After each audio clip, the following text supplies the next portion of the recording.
ఏమండి, భూమయ్య గారు ఇదేనా అండి? బతుకమ్మ రండి, కూర్చోండి. భూమయ్య గారు ఉన్నారా అండి?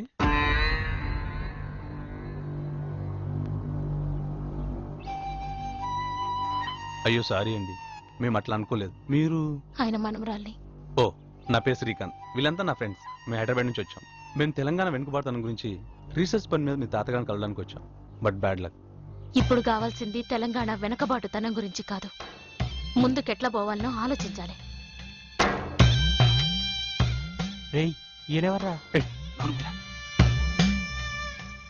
అరే గోపాల్, పుచ్చలపల్లి సుందరయ్య తెలుసురా నీకు? చెప్పరా. CPM, Chandra Rajeswara Rao, CPI, Chandra Pulla Reddy, CPI ML, Kondapalli Seetharamaiah, peoples war. Dange. రేయ్, డాంగే తెలుసు, జ్యోతిబస్ తెలుసు, చారు మజుందార్ తెలుసు, మావో తెలుసు, మార్క్స్ తెలుసు. చాలా ఇంకా ఇన్ఫర్మేషన్ ఏమైనా కావాలా? ప్రపంచ చరిత్ర మొత్తం తెలుసు నీకు, కానీ ఈయన గురించి మాత్రం తెలియదు. శ్రీకాంత్, అందరికందరూ తెలియాలని ఏముందిరా? అందరికందరూ తెలియకపోయినా పర్వాలేదు, మన రీసెర్చ్ స్కాలర్స్. మీకు తెలియపడం ఏందిరా? అదేరా మా తెలంగాణ చేసుకున్న దౌర్భాగ్యం. ప్రపంచ ఉద్యమాల చరిత్రలో మైలురాయిగా నిలిచిన తెలంగాణ సాయుధ రైతాంగ పోరాట వీరుడు కామ్రేడ్ రావి నారాయణ రెడ్డి రయ్యనా. 1952లో మొట్టమొదటిసారి జరిగిన పార్లమెంట్ ఎన్నికల్లో 542 మంది ఎంపీలే కాదు, నెహ్రూ కంటే కూడా అత్యధిక మెజార్టీతో గెలిచిన తెలంగాణ సింహం రా. ఈయన పేరు తెలవనందుకు మీరు కాదురా సిగ్గుపడాల్సింది, అటువంటి చరిత్ర రాసిన చరిత్రకారులు సిగ్గుపడాలి. దానికి మేమేం చేయాలి? వెంకటేష్, నువ్వెక్కడి నుంచి వచ్చావు? గడప. గోపాల్, నువ్వెక్కడి నుంచి వచ్చావు? గుంటూరు. హరి, నువ్వెక్కడి నుంచి వచ్చావు? అనకాపల్లి. అంటే ఎక్కడెక్కడి నుంచో ఇక్కడికి వస్తారు. మా ఊర్లకు దూరంగా ఇండ్లు వేసుకుంటారు. గుంటూరు పల్లె అని, ఆ పల్లె అని, ఈ పల్లె అని మీ ఊర్లో పేరు పెట్టుకుంటారు. మా పైన మీ పెత్తనం చెలాయిస్తారు. భారతదేశంలో ఎవరెక్కడైనా జీవించే హక్కు, స్వేచ్ఛ మన రాజ్యాంగమే మనకిచ్చింది. ప్రశ్నించే హక్కు నీకెక్కడిదిరా? నేను ప్రశ్నించేది మీ హక్కుని కాదు, మీ ఆధిపత్యాన్ని, మీ అహంకారాన్ని. తెలంగాణ ప్రజలంటే మీకు చులకన, తెలంగాణ భాషను చులకన, తెలంగాణ యాసంటే చులకన. తినేది ఇక్కడ తిండి, పిలిచేది ఇక్కడ గాలి, తాగేది ఇక్కడ నీళ్లు, పాడేది అక్కడి పాట. శ్రీకాంత్, తెలియకుండా మాట్లాడకు. మా వాళ్ళు వచ్చి మీకు వ్యవసాయం నేర్పారు, పద్ధతులు నేర్పారు, కల్చర్ నేర్పారు. ఆహా, ఇంగ్లీష్ వచ్చి మీకు నేర్పానంటాడు, మీరు వచ్చి మాకు నేర్పానంటారు. ఎవరికి ఎవరు నేర్పినరా? నేర్పినా తెలంగాణ అభివృద్ధి చెందిందా? జరగలేదా? అనేక ఇండస్ట్రీస్ పెట్టి వేలాది ఉద్యోగాలు కల్పించింది ఎవరు? కాలేజీలు కట్టించింది ఎవరు? కార్పొరేట్ హాస్పిటల్ పెట్టించింది ఎవరు? మీరే. అనేక ఇండస్ట్రీస్ పెట్టారు, లక్షలాది మందికి ఉపాధి కల్పించారు. కానీ అందులో తెలంగాణ వాళ్ళకి ఎంత శాతం ఉద్యోగాలు ఇచ్చారు? కాలేజీలో తెలంగాణ వాళ్ళు ఎంత శాతం ఉన్నారు? కార్పొరేట్ హాస్పిటల్ ఎంత శాతం ఉన్నారు? సెక్రటరీలు ఎంత శాతం ఉన్నారు? గవర్నమెంట్ ఉద్యోగాలు ఎంత శాతం ఉన్నారు? న్యాయస్థానంలో ఎంత శాతం ఉన్నారు? 70% మీరుంటే 20% మేమున్నాం. అది కూడా అటెండర్లుగా, డ్రైవర్లుగా, క్లీనర్లుగా, కింది స్థాయి ఉద్యోగాల్లో మేముంటే పై స్థాయి ఉద్యోగాల్లో మీరున్నారు. ముల్కి రూల్స్ మూలకు పడేశారు, 610 జీవోను అనగదొక్కారు. మా వాళ్లకు ఉద్యోగాలు లేక, ఉపాధి లేక అడవుల పాలవుతున్నారు, నక్సలైట్లుగా మారుతున్నారు.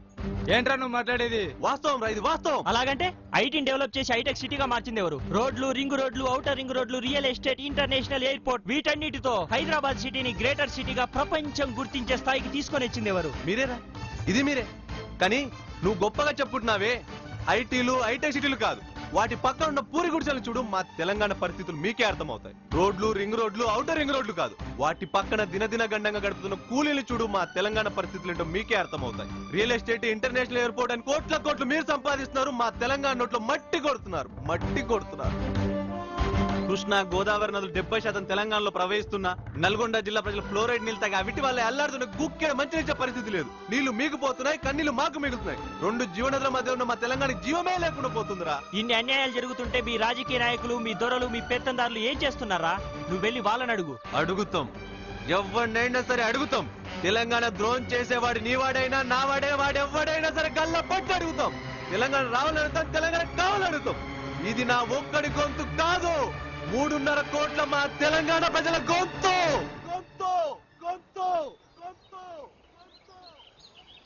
మరి మా రాయలసీమ సంగతి ఏంట్రా? మేం తెలంగాణ అన్నప్పుడు నిద్ర పోయినోడలా లేస్తాడు. నువ్వు రాయలసీమ అంటావు, ఒకడు ఉత్తరాంధ్ర అంటాడు, ఒకడు దక్షిణాంధ్ర అంటాడు. మీ ప్రాంతాలు ఎప్పటి నుంచో కలిసే ఉన్నాయి. మా తెలంగాణ కలిసి లేదు, బలవంతంగా కలిపారు. నెహ్రూ గారు ఆనాడే నిజామాబాద్ సభలు ఈ మాట అన్నారు. आंध्र और तेलंगाना सम्मिलित होकर अब आंध्र प्रदेश बनना एक मासूम लड़की को एक नटखट लड़के से शादी होने जैसा है। भविष्य में अगर ये 2 प्रांत मिलकर रहना नहीं चाहे तो निरभ्यंतर अलग अलग हो सकते हैं। ఇప్పుడు అదే మాట అంటున్నాం, విడిపోతాం. వద్దురా, వద్దు. మనం ఎప్పటి నుంచో కలిసి చదువుకుంటున్నాం. ఈ ప్రాంతీయ విభేదాలు, మనస్పర్ధలు మనకు ఎందుకురా? కలిసి ఉండి రోజు పోట్లాడుకునే బదులు విడిపోయి అన్నదమ్ముల్ని కలిసి ఉండడమే మంచిది కదా.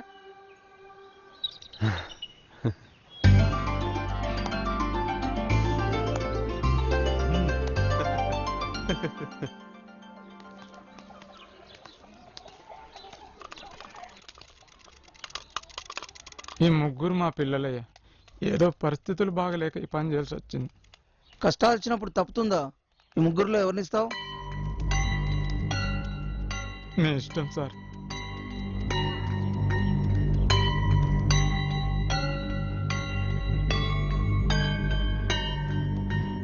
దా మదా డబ్బులు ఇచ్చే. ఇగో తీసుకో. దానికే ఇయ్యండి సార్. నా బిడ్డ నెడబాసి నేనెన్నడూ లేనయ్యా. కలో గంజో పోసుకొని ఉన్నంతలా నా పానమెత్తుగా సాదుకున్నా.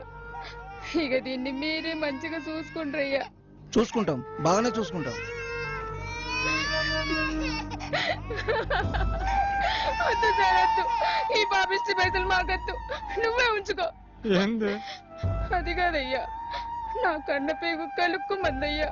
సారు, నా బిడ్డను తీసుకుపోగానే బిడ్డ కడుపు నిండాకిద్ద తిండి పెడితే చాలయ్యా, నీకు పుణ్యం ఉంటది. బాగానే చూసుకుంటా అని చెప్పాను కదా. ఇదిగో తీసుకో అమ్మా, తీసుకో. వద్దయ్యా.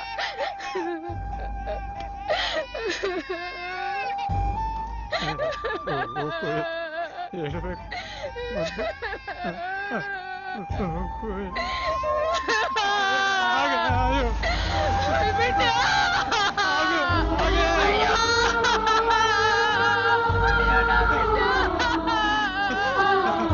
అయ్యో, నా బిడ్డ పోతుంది. నా ఇంటి బాలచ్చి పోతుంది. అయ్యో, నా కోటి వరాల బిడ్డ పోతుంది.